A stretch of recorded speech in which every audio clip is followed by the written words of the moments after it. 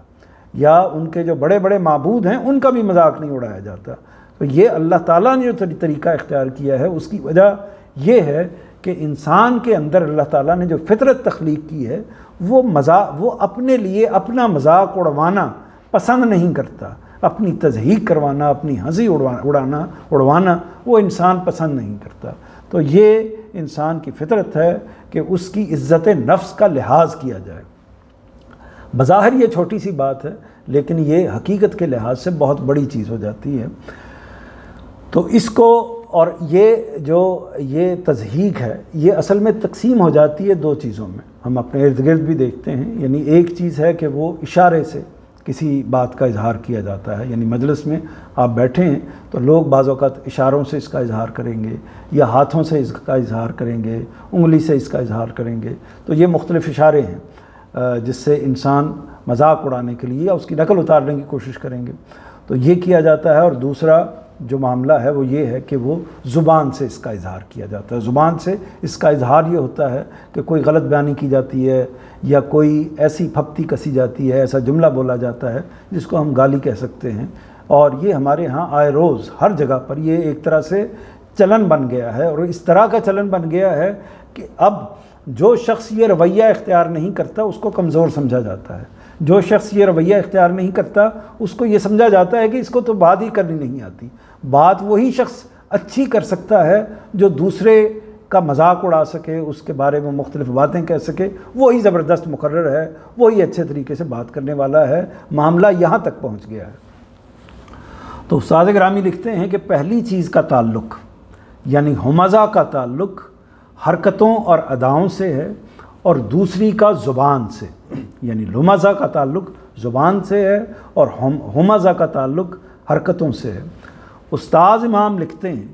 کہ یہ دونوں ایک ہی کردار کے، مولانا امین احسن اصلاحی کا انہوں نے کوٹ یہاں پر لگایا ہے، اور استاد گرامی یہ طریقہ اختیار کرتے ہیں حامدی صاحب کہ جہاں ان کے استاذ نے بات کو پریسائز طریقے سے، زیادہ بہتر طریقے سے واضح کر دیا ہے، تو بجائے اس کے کہ وہ اپنے الفاظ میں اس کی تکرار کریں، وہ اسی کوٹیشن کو وہاں پر رکھ دیتے ہیں۔ یہ دونوں ایک ہی کردار کے دو پہلو ہیں۔ کون سے؟ یعنی ہمزہ اور لمزہ۔ جب کسی کا مذاق اڑانا، اس کا تہتک کرنا یعنی حد تک کرنا، اس کی بے عزتی کرنا، اور اس کو دوسروں کی نگاہوں سے گرانا مقصود ہو، تو اس میں اشارہ بازی سے بھی کام لیتے ہیں اور زبان سے بھی۔ اشارہ بازی سے کسی کی تضحیک و تحقیر کے جو پہلو پیدا کیے جا سکتے ہیں، بسا اوقات وہ زبان کی فکرہ بازیوں سے زیادہ کارگر ہوتے ہیں۔ ابھی میں کل ہمارے ملک کے ایک بڑے لیڈر، بڑے سیاستدان کی تقریر جو ہے اس کو دیکھ رہا تھا، تو اس میں انہوں نے جو بھی گفتگو کی، لیکن اصل میں عوام کا معاملہ یہ ہے کہ جب انہوں نے مختلف افراد کو یا مختلف شخصیات کو، مختلف سیاستدانوں کو مختلف ناموں سے پکارا، تو پورا عوام، پورے مجمع جو ہے وہ اس کے ساتھ انہوں نے تالیاں پیٹنی شروع کر دیں، انہوں نے شور مچا، یعنی انہوں نے اپنی تائید کا، خوشی کا اظہار کیا۔ تو اس سے آپ اندازہ کر سکتے ہیں کہ یہ وہ موقع ہے کہ جس پر کنڈیم کرنا چاہیے، چاہے وہ آپ کا لیڈر وہ بات کر رہا ہے، لیکن اس موقع پر ہمارے جو عوام ہیں وہ کس چیز کا مظاہرہ کرتے ہیں؟ وہ اس چیز کا مظاہرہ کرتے ہیں کہ یہ بتاتے ہیں کہ بالکل ٹھیک کیا جا رہا ہے، یہی کرو گے تو ہم اس کے ساتھ ہیں، بلکہ بعض موقعوں پر مطالبہ کرتے ہیں کہ آپ فلاں فلاں القابات سے پکاریے۔ تو یہ جو سوسائٹی کسی تخریب کی جگہ پر پہنچ جائے، اس کے اندر تعمیر کا وہ عمل نہ رہے، تو معاملات اس بگاڑ تک پہنچ جاتے ہیں۔ کسی تضحیک و تحقیر کے جو پہلو پیدا کیے جا سکتے ہیں، بسا اوقات وہ زبان کی فکرہ بازیوں سے زیادہ کارگر ہوتے ہیں۔ شاید اسی وجہ سے ہمزہ کو مقدم رکھا ہے، یعنی بعض اوقات اشارہ ایسا ہوتا ہے کہ وہ فکرہ بازی سے بھی زیادہ سٹرونگ ہو جاتا ہے۔ یہ اگر غور کیجئے تو اشاروں کی زبان میں مضحکہ اڑانے اور پھپتیاں چست کرنے کا وہی طریقہ ہے جو اخبارات کے فقاہی کالموں، کارٹونوں اور لیڈروں وغیرہ کے بیانات کی صورت میں اب بھی دیکھ لیا جا سکتا ہے۔ اس کی میں نے مثال دی، اور یہ ایک طرف نہیں، ہر طرف ہے۔ یعنی میں نے ایک آپ کو مثال دی ہے، اور اس کے مقابلے میں دوسرے لوگ بھی اسی طریقے کا رویہ اختیار کرنے کی کوشش کرتے ہیں۔ اور یہ ہمارے علماء کے اندر بھی بہت افسوس ہے کہ یہ چیز آ گئی ہے، جن کو اس چیز کو روکنا چاہیے، ختم کرنا چاہیے۔ یہ نہایت آگے چلتے ہیں۔ اچھا، اس میں یہ بھی دیکھ لیجئے کہ استاد گرامی نے یہاں پر اے پیغمبر کے الفاظ ایڈ کیے ہیں۔ یعنی یہ مجرد جملہ نہیں ہے، کیونکہ وہاں جو مخاطبین تھے نبی کریم صلی اللہ علیہ وسلم کے قریش، چونکہ قرآن مجید براہ راست ان کو مخاطب کر رہا ہے، تو وہاں جو لوگ تھے قرآن مجید کا باقی اگر آپ کے سامنے مطالعہ موجود ہے تو آپ کو معلوم ہے کہ وہ کیا کہتے تھے۔ وہ جادوگر کہتے تھے، وہ شاعر کہتے تھے، وہ کاہن کہتے تھے، معاذ اللہ آپ کے ذہن پر، آپ کے دماغ پر کچھ اثرات ہو گئے ہیں، اس کا اظہار کرتے تھے معاذ اللہ۔ اسی طرح جو شاعر، کاہن، جادوگر اور مجنون یہ لفظ استعمال کرتے تھے معاذ اللہ۔ مجنون کا مطلب یہ ہوتا ہے کہ کسی کا معاذ اللہ ذہنی توازن خراب ہو گیا ہے۔ تو یہ چیزیں جو اختیار کرتے تھے، یہ الفاظ، اور اسی طرح الفاظ کے اندر، اشاروں کے اندر ان چیزوں کو ظاہر کرتے تھے۔ نبی کریم صلی اللہ علیہ وسلم گزر رہے ہیں تو ارد گرد میں جو لوگ بیٹھے ہوئے ہیں تو آپس میں گفتگو کر رہے ہیں، ایک دوسرے کو کہتے ہوئے جملے بول رہے ہیں، جملے اچھال رہے ہیں، کچھ جملے آپ تک پہنچتے بھی ہیں۔ تو یہ کتنی اذیت ناک بات تھی کسی شخص کے لیے ہو سکتی ہے کہ وہ آپ کی بھلائی کے لیے کھڑا ہوا ہے۔ یعنی یہ بھی دیکھیے، اس کو بھی، یعنی میں تھوڑا سا اس پر زیادہ تقریر کر رہا ہوں کہ اصل میں ہم ان کا معاملہ دیکھیے، یعنی ایک تو یہ ہے کہ ہم اپنے کسی دوست کے لیے کوئی جملہ کس دیں، وہ ایسا بھی نہیں ہونا چاہیے۔ اگر اس کی تضحیق اس کے نتیجے میں سامنے آتی ہے، وہ کبھی بھی اس کو پسند نہیں کرتا ہوتا، تو یہ نہیں ہونا چاہیے۔ پھر اگلا مرحلہ ہوتا ہے کہ ہم کسی ایسے شخص کے لیے جس کے اندر کوئی برائی واقعی پائی جاتی ہے تو اس کے بارے میں جملہ کہیں، تو یہ بھی ٹھیک نہیں ہے، اس کی بھی کوئی اجازت نہیں ہے۔ آپ اس برائی کو، اس غلطی کو کنڈیم کیجئے۔ پھر اس سے آگے کی بات یہ ہے کہ ہم کسی ایسے شخص کے بارے میں جملے کسیں کہ جو ہمارے لیے اچھائی کرنے والا ہے، ہمارے لیے فائدہ دینے والا ہے، تو یہ تو اور بھی بری بات ہے۔ یعنی وہ بھی بری بات ہے کہ کسی کے اندر کوئی عیب پایا جاتا ہے اور اس عیب کو ہم اچھالتے ہیں، تو وہ بھی بری بات ہے۔ لیکن کسی کے اندر وہ عیب پایا ہی نہیں جاتا، تب ہم اس کے اندر وہ عیب دکھانے کی کوشش کرتے ہیں، تو یہ تو بہت ہی بری بات ہے۔ اور پھر اس سے بھی آگے بڑھ کر وہ کتنی بری بات ہوگی کہ معلوم ہے کہ یہ اللہ کا فرستادہ ہے، معلوم ہے کہ یہ اللہ کا پیغمبر ہے، اور دن رات آپ کی اصلاح کے لیے لگا ہوا ہے، کوئی لالچ نہیں ہے، کوئی اس کی طمع نہیں ہے، کوئی خواہش نہیں ہے۔ آپ طرح طرح کے لالچ دیکھ کر بھی اس کو دیکھ چکے ہیں۔ وہ اپنی زندگی ایک طرح سے گھلائے جا رہا ہے۔ وہ ہستی آپ کی جو، یعنی جس نے پتھر کھانے کے بعد بھی آپ کو دعائیں دی ہیں، وہ ہستی جب آپ کے سامنے کھڑی ہے اور آپ اس پر جملے کس رہے ہیں، آپ اس کے لیے اشارہ بازی کر رہے ہیں، آپ اس کے ساتھ بدتمیزی کا رویہ اختیار کر رہے ہیں، کتنی پست بات ہے۔ اس کے بعد خدا پھر جب یہ انسان اس جگہ پر آ کر کھڑے ہو جاتے ہیں تو پھر اللہ تعالیٰ حکم دیتا ہے کہ آسمان کو کہتا ہے کہ وہ برس پڑے، زمین کو کہتا ہے وہ اپنی بساط لپیٹ دے، یا زمین کو کہتا ہے کہ وہ پھٹ جائے اور یہ لوگ اس کے اندر دفن ہو جائیں۔ اور یہی وہ موقع ہے کہ جب، جیسا کہ روایت کے اندر آیا ہے کہ فرشتے، یعنی حضرت جبرائیل علیہ السلام نے کہا کہ اگر آپ، وہ آوازیں کس رہے تھے طائف کے لوگ، اگر آپ حکم دیں تو ہم ان دونوں پہاڑوں کے درمیان میں اس بستی کو پیس کر رکھ دیں۔ تو یہ، یعنی اللہ کے پیغمبر کے ساتھ جو لوگ یہ رویہ اختیار کر رہے تھے اپنے محسن کے ساتھ، ان کا معاملہ کیا ہے۔ تو اس لیے میں اس پر اصرار کے ساتھ کہوں گا کہ اپنے بچوں کی، اپنی ذات کی تربیت اس طریقے سے کیجئے کہ یہ پیدا ہی نہ ہونے پائے، اس کو کوئی عزم کی بات، اس کو کوئی بڑائی کی بات، اس کو کوئی شوخی کی بات نہیں قرار دینا چاہیے۔ لیکن میری ساری تقریر کا مطلب یہ نہیں ہے کہ بزلہ سنجی، مزاح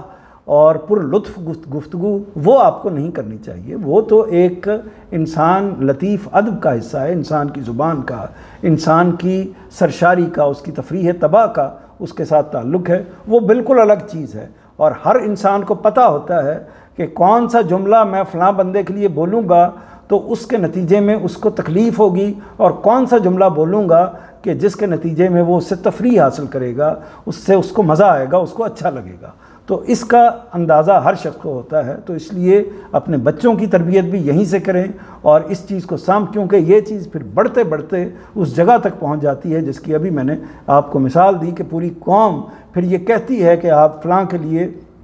وہ گالی دیں یا وہ القاب بولیں۔ آگے دیکھیے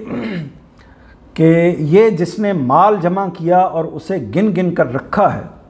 اس کی وضاحت میں استاد گرامی لکھتے ہیں کہ یہ نہایت جامع تصویر ہے۔ انسان بخیلی کا خوگر ہو، بخیلی کہتے ہیں کنجوسی کو، اور خوگر ہونا اس کی عادت پڑ جانا۔ انسان یعنی کنجوسی کی اس کو عادت پڑ گئی ہو، انسان بخیلی کا خوگر ہو تو مال کی حرص میں مبتلا ہو جاتا ہے، حرص میں یعنی لالچ میں مبتلا ہو جاتا ہے، پھر اسی طرح سرمایے کے حساب و کتاب میں لگا رہتا ہے، یعنی جب اس کو مال کی حرص پیدا ہو جائے تو پھر وہ ہر وقت اپنے اسی مال کا حساب کتاب کرتا رہتا ہے اور اسی طرح دنیا سے ایک دن رخصت ہو جاتا ہے۔ اگلا نوٹ ہے کہ ہرگز نہیں، یہ ضرور اس میں پھینکا جائے گا جو توڑ کر رکھ دے گی، اور تمہیں کیا معلوم کہ جو توڑ کر رکھ دے گی وہ کیا ہے؟ اللہ کی بھڑکائی ہوئی آگ جو دلوں تک پہنچے گی۔ یہ اس کا باطن ہے، اس لیے کہ مال اور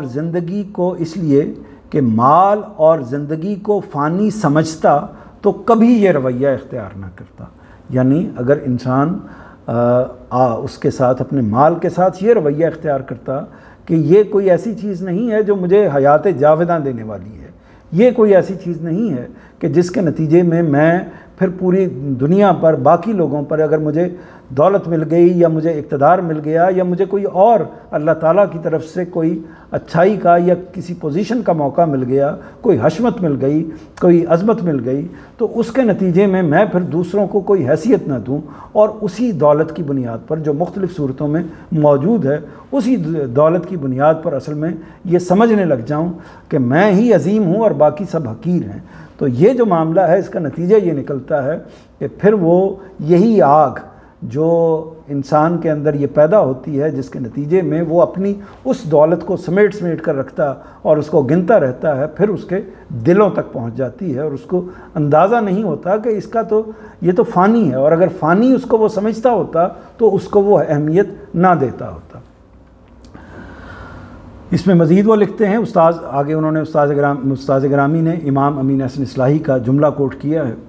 استاذ امام لکھتے ہیں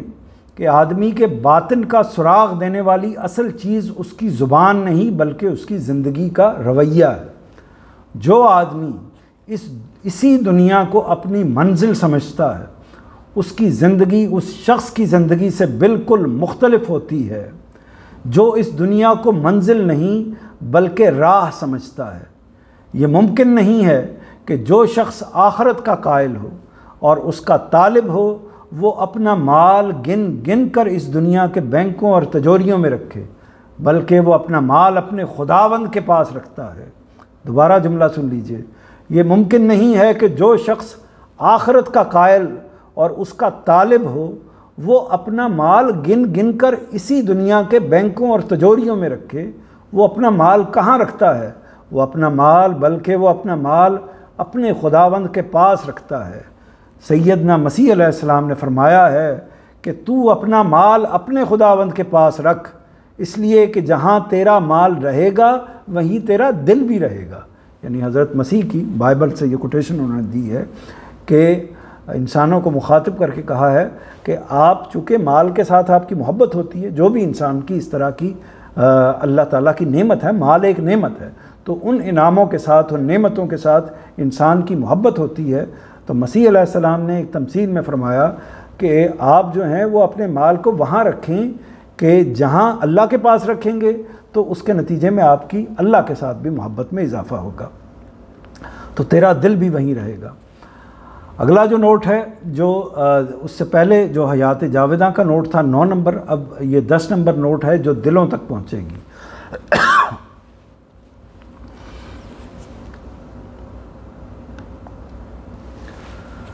یعنی ان دلوں تک پہنچے گی وہ آگ جو خدا کے خوف سے خالی، حاجت مندوں کے حقوق سے بے پرواہ اور مال و دولت کی محبت میں غرق رہے، اس آگ کی پسندیدہ غذا یہی دل ہوں گے، اس لیے سب سے پہلے یہ آگ انہی پر حملہ آور ہوگی۔ وآخر دعوانا ان الحمدللہ رب العالمین۔ دونوں صورتوں کا مطالعہ آپ کے سامنے آ گیا۔ اب وقت کا مجھے اندازہ نہیں ہے، اگر ہے تو سوالات کر سکتے ہیں، اور اگر زیادہ وقت ہے تو ہم مزید کچھ اور تفہیم کی بات میں کر سکتے ہیں۔ 55 منٹ ہوئے جی کلاس کو شروع ہو، تو 5 منٹ کلاس کے ہیں، 10-15 منٹ اس کے پاس سوالات ہیں۔ میرا یہ خیال تھا کہ یہ جو بات ہے جس کو ہم نے سمجھا ہے پوری سورہ عصر کی روشنی میں، اور اس میں فرد کی جو خاص دعوت ہے، اس کو قدر تفصیل کے ساتھ استاد گرامی نے اسی بات کو تفصیل کے ساتھ اپنی کتاب میزان میں بھی بیان کیا ہے۔ تو میرے سامنے اس کا نوٹ ہے، یہ آپ دیکھیے گا کہ 2 صفحے پر مبنی ہے۔ میرا یہ خیال تھا کہ اس کو بھی ہم اس موقع پر پڑھ لیتے، لیکن اگر تو سوالات ہیں تو سوالات کو ہم پہلے دیکھ لیتے ہیں، اس کے بعد اگر وقت ہوا تو اس کو پڑھ لیں گے، کیونکہ پڑھنا ظاہر ہے کہ ایک ہم نے کچھ حصہ پڑھا ہے، تو وہ اگر گرامباری کا باعث ہو تو پھر اس کو اگلے کسی موقع پر بھی پڑھا جا سکتا ہے، یا کسی جب امر بالمعروف و نہی عن المنکر کی بات آئے گی، جیسے کہ سورہ توبہ کی یہ آیت ہے، تو اس وقت بھی ہم اس کی وضاحت کر سکتے ہیں۔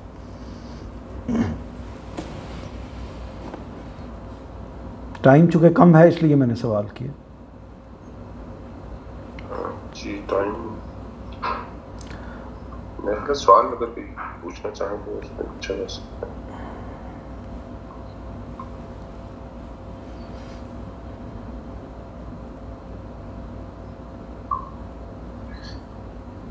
اس میں جو بھی آپ نے ذکر کیا کہ ہماری قوم کے اندر یہ خاص طور پہ جو لوگوں کے نام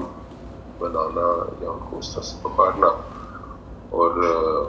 ظاہر ہے یہ سیاسی پہلو سے آپ نے ذکر کیا کہ لوگ اس کو بہت زیادہ پسند کرتے ہیں، اور ویڈیو کے اندر تو یہ جو چیزیں ہیں یہ اس وقت نبی صلی اللہ علیہ وسلم کے حوالے سے تھیں، لیکن جو سیاسی لحاظ سے چیزیں ہیں، جب لوگ ایک اقدام کر رہے ہوتے ہیں تو اور ان پہ جو تنقید کی جاتی ہے، جو کہ لوگ اپنے آپ کو پیش کرتے ہیں اس طرح کہنے کے لیڈ کرنے کے لیے، تو ان پہ جب تنقید کی جاتی ہے تو اس میں یہ چیز اس چیز کا لحاظ کر کے کرنی چاہیے، یا یہ ایک ہم جو عام آپس میں گھروں میں رہتے ہیں یا ایک انسان اپنی ذاتی زندگی یا اپنے ایک سرکل میں ہے اس کے حوالے سے چیز، کیونکہ جو پبلک فگرز ہیں وہ جو کام کرتے ہیں تو اس کے حوالے سے لوگ ان کو پہچانتے ہیں، اسی لحاظ سے ان کو پکارتے ہیں، اسی لحاظ سے ان کا ایک احتساب کرنے کا بھی ایک طریقہ کہہ لیں کہ اگر لوگ بہت زیادہ پڑھے لکھے نہیں ہیں تو وہ احتساب جو ہے وہ اس طریقے سے بھی کرتے ہیں، ان کو اسی نام سے پکارتے ہیں جو اعمال وہ کرتے ہیں۔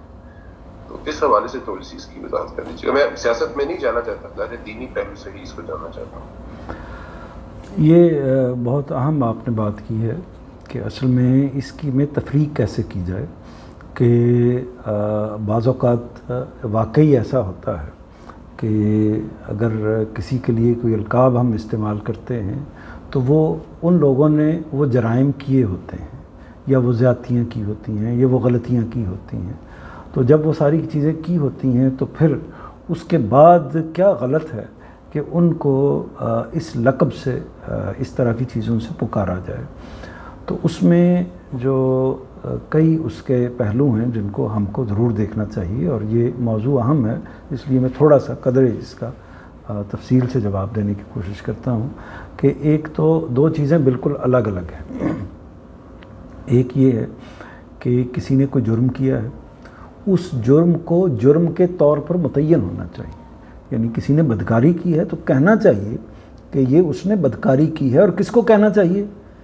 جو اس کو وہ کہنے کا حق حاصل ہے۔ وہ کہنے کا کس کو حق حاصل ہے؟ کسی عدالت کو حق حاصل ہے، کسی حکومت کو یا کسی نظم کو اس کو سزا دینے کا حق حاصل ہے۔ تو یہ جب سزا حکومت اپنا یا عدالت اپنا فیصلہ سنائے تو اس فیصلے کے اندر اس جرم کی تفصیل لکھے گی اور اس مجرم کو کیفر کردار تک پہنچائے گی، یہ بالکل ٹھیک ہے، اور اس پر اخبارات کے کالم بھی لکھے جائیں گے، اس پر لوگ بھی بات کریں گے کہ فلاں انسان نے فلاں جرم کیا تھا اور اس کو یہ سزا ملی۔ اچھا، کسی نے اگر کوئی بڑے جرائم کا ارتکاب کیا ہے تو اس کے بارے میں اس کو برا سمجھنا، یہ محسوس کرنا کہ اس نے ایک انتہائی غلط کام کیا ہے، یہ ساری چیزیں ہونا یہ ایک بالکل فطری رویہ ہے، اس میں کوئی غلطی نہیں ہے۔ لیکن تضحیق اس سے الگ چیز ہے، یعنی اب آپ اسی جرم کو اٹھا کر اس جرم کو اس کو انسان کو سزا بھی دے دی ہے، آپ نے اس کو اس جرم کو بتا بھی دیا ہے، لیکن آپ اسی کو اٹھا کر آپ ایک مذاق کا رویہ بنا دیں۔ جس طرح مثال کے طور پر آپ اس وقت بھی سننے میں آتا ہے کہ مغرب کے اندر یہ چیز موجود ہے کہ مسلمانوں نے کچھ اقدامات کیے، یعنی کچھ دہشت گردی کے بعض معاملات ان سے وابستہ ہو گئے اور جن میں صداقت بھی پائی جاتی ہے، لیکن مسلمانوں کو اس پہلو سے آپ نشانہ بنانا شروع کر دیں ہر مسلمان کو یا ہر پاکستانی کو کسی خاص تناظر میں، اور اس کے لیے مختلف نام رکھنے شروع کر دیں، تو وہ ایک طرح سے یہ جو رویہ ہے اس کو کنڈیم کیا گیا ہے۔ اس کے نتائج کیا نکلتے ہیں؟ اس کا نتیجہ یہ نکلتا ہے کہ وہ جو مجرم ہے جس کی شہرت اس لحاظ سے عام ہو جاتی ہے، تو مجرم کو تو ہم سزا اس لیے دیتے ہیں کہ اس کی اصلاح ہو جائے۔ یعنی فرض کریں کہ اگر کسی شخص نے ایک دفعہ چوری کی ہے اور اس کو اس کی سزا دے دینی چاہیے، یعنی اس کی سزا کی طرف جانا چاہیے، سزا مل گئی اور سزا ملنے کے بعد وہ سزا نافذ بھی ہوگی، سب کچھ ہو گیا، تو پھر اس کے لیے چور چور کا لفظ بولنے کی ضرورت نہیں ہے، پھر اس کے لیے کوئی ایسی گالی دینے کی ضرورت نہیں ہے، کیونکہ اگر آپ اس کو اس صفت کو اس کے ساتھ خاص کر دیں گے تو پھر وہ جو کام آپ نے کیا ہے اس کو سزا دے کر اس عمل سے روکنے کا اور اس کے نتیجے میں قوم کو بھی عبرت دینے کا وہ عمل رکے گا نہیں، وہ پھر اس جگہ پر آ کر کھڑا ہوگا کہ جی اب میرے اوپر یہ لیبل تو لگ گیا ہے، اب میں باقی معاملات میں بھی اسی چیز کو آگے بڑھاتا ہوں۔ تو چنانچہ اسی کا نتیجہ ہوتا ہے کہ مجرم جو ہیں وہ اس پہلو سے بھی اپنے معاملات کے اندر آگے بڑھتے چلے جاتے ہیں۔ تو اس لیے اصلاح کے پہلو سے بھی اور باقی پہلوؤں سے بھی یہ ضروری ہے کہ اس تضحیق تک نہ جائے اور پھر جایا جائے۔ اور پھر ایک اور بات امپورٹنٹ ہے، وہ یہ ہے جو میں نے دائرے کے حوالے سے کی کہ جب بھی ہم کسی کے لیے کوئی جرم کی بات بھی کریں، یعنی فلاں آدمی نے فلاں جرم کیا ہے، یہ ایک سٹیٹمنٹ ہے، یہ ایک فیصلہ ہے، یہ ہم تحقیق کے بغیر کیسے کر سکتے ہیں؟ یعنی آپ نے ایک اندازہ قائم کیا کہ فلاں شخص نے یہ جرم کیا ہوگا، اور اس کے بعد وہ اندازہ قائم کر کے اس کے اوپر ایک لیبل لگایا، اور لیبل لگانے کے بعد اس لفظ کو اس کے وجود کا حصہ بنا دیا۔ تو یہ تو جرائم کی ایک تسلسل ہے، یا اخلاقی قباحتوں کا ایک تسلسل ہے جس کو ہم کرتے چلے جا رہے ہیں۔ تو اس لیے مجرم اگر ہے تو جس نے اس کو سزا دینی ہے اسی کا ذمہ ہے۔ میرا ذمہ صرف یہ بتانا ہے، میں اگر صحافی ہوں، میں اگر سیاستدان ہوں، یا اگر میں ایک عام آدمی ہوں، تو میرا ذمہ، میری ذمہ داری اس کو متعین کرنا ہے، اس کو واضح کر دینا ہے کہ یہ دیکھیں یہاں پر یہ کرپشن ہو رہی ہے، یہاں پر یہ زیادتی ہو رہی ہے، یہاں پر یہ قتل ہوا ہے، یہاں پر یہ ڈاکہ مارا گیا ہے، یہاں پر یہ فلاں کام ہوا ہے۔ تو ہمارا کام، یہ ہماری ذمہ داری ہے کہ اس طرح کی زیادتیوں کو، اس طرح کے جرائم کو اگر وہ ارد گرد میں ہو رہے ہیں تو ان کو بتائیں، ذمہ داروں کو بتائیں۔ تو اس میں بعض اوقات ذمہ دار اگر نہیں اس ذمہ داری کو پورا کرتے تو ہمارا کام پورا ہو گیا۔ یعنی اب ہم نہیں کر سکتے کہ مثال کے طور پر ایک شخص نے قتل کیا ہے اور ہم نے عدالت کو توجہ دلائی، اخبارات کے ذریعے سے مختلف طریقوں سے اب جو بھی اپنے ذرائع تھے توجہ دلائی، اور توجہ دلانے کے بعد یہ بتایا کہ یہ شخص نے، میں نے اس کو دیکھا ہے کہ اس شخص نے قتل کیا ہے، تو یہ بتا دیا ہم نے، اور اس کے بعد یہ ہمارا ذمہ نہیں ہے یا ہمارا کام نہیں ہے کہ اب عدالت تو کوئی کارروائی نہیں کر رہی، میں خود اس کی گردن مار دیتا ہوں جا کے تاکہ وہ معاملہ ہو جائے۔ تو یہ حق اللہ تعالیٰ نے ہمیں نہیں دیا ہوا، یہ اللہ تعالیٰ نے حق صرف اس قانون کو دیا ہے، اس قاعدے کو دیا ہے، اس نظم کو دیا ہے، ہمیں یہ حق نہیں دیا ہوا۔ تو اس لیے ہمیں بس اتنی بات تک رہنا چاہیے، جرم کو بیان کرنے تک، اور بیان کر دیا، ہمارا کام پورا ہو گیا، اور اس کے بعد اس کی آگے جو تفصیلات ہے، اس کی امپلیمنٹیشن ہے، اس کے بارے میں سزا دینا ہے۔ اور اگر کسی شخص کو عدالت کے کسی نظام نے نہیں گرفتار کیا، نہیں اس پر وہ الزام لگایا یا اس کو تسلیم نہیں کیا، تو پھر تو میرا بالکل بھی حق نہیں ہے کہ میں اس کے لیے اس نظام کو یا اس چیز کو صرف میں اس بنیاد پر کہوں کہ چونکہ میں یہ سمجھتا ہوں کہ ایسا ہوا ہوگا لہٰذا ایسا ہی ہوا ہے۔ تو یہ جو طریقہ کار ہے، یہ ہم مذہبی دائرے میں بھی اس کو اختیار کرتے ہیں، یہ عملی دائرے میں بھی اس کو اختیار کرتے ہیں، اور معاشرتی دائرے میں بھی یعنی نجی معاملات میں بھی اسی کو اختیار کرتے ہیں۔ یعنی بلا تحقیق ہم معاملات کو سنتے ہیں، سمجھتے ہیں، اور پھر اس کے اوپر الزامات لگاتے ہیں، اور پھر اس چیز کو ایک گالی بنا کر اس کے وجود کا حصہ بنا دیتے ہیں۔ تو یہ تفریق ضرور قائم رکھنی چاہیے۔ اس کا مطلب یہ نہیں ہے کہ نقد نہ کی جائے، نقد بہت ضروری ہے، اور خاص طور پر جو لیڈرز ہیں ان کے اوپر تو نقد بہت ضروری ہے، ورنہ وہ جو چور اچکے ہیں وہ لیڈرز کی جگہ پر آ کر بیٹھ جائیں گے۔ تو یہ جو چیز ہے اس کو ملحوظ رکھیے، اگر میں واضح کر سکا اپنی بات۔